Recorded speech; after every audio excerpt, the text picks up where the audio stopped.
Hello everyone! Usapang robbery versus theft naman po tayo. So unahin na natin ang robbery. According to our revised penal code, Article 293, ang definition ng robbery ay any person na guilty of robbery shall take any personal property belonging to another person by means of, ito ang importante, number 1, violence or intimidation of any person at may force. Okay? So, ano ba ang example ng robbery? So, ako po, may experience ako nung college ako.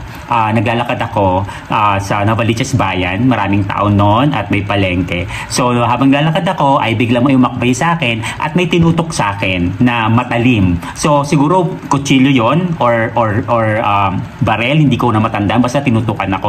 At kinuha ang relo ko, wallet ko, at laman ng bag ko. So, yun ay halimbawa ng robbery. Dahil, sabi nga ulit sa definition, may violence dahil tinutukan ako or intimidation at may force sa pilitang pagkuha. Kaya robbery po siya.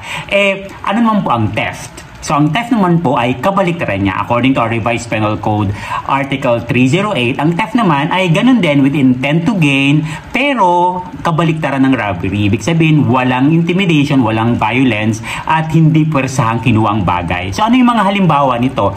Halimbawa, no, naglalakad kayo, naka-cellphone, biglang may dumaan sa inyo naka-motor, inatak ang cellphone nyo, that's theft. Kasi walang force, walang violence, at walang intimidation. Ano pa? Nakaupo kayo sa jeep, biglang may nag-snatch ng kwintas nyo, di ba? So that is considered theft.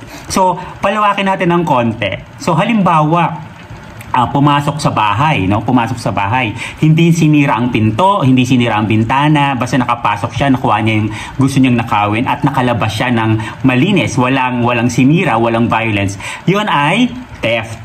Okay? Kasi nga, again, ulitin ko po, walang violence or intimidation at hindi gumamit ng puwersa. Hindi sinira ang pinto, hindi sinira ang bintana, pero nakuha niya ang bagay na gusto niyang kunin. So, that is theft. Pero, syempre, kapag naman sa pilitang pumasok sa bahay, binuksan, sinira ang pinto or sinira ang bintana para makapasok bago na nakuha ang gusto niyang kunin, ito ay robbery na.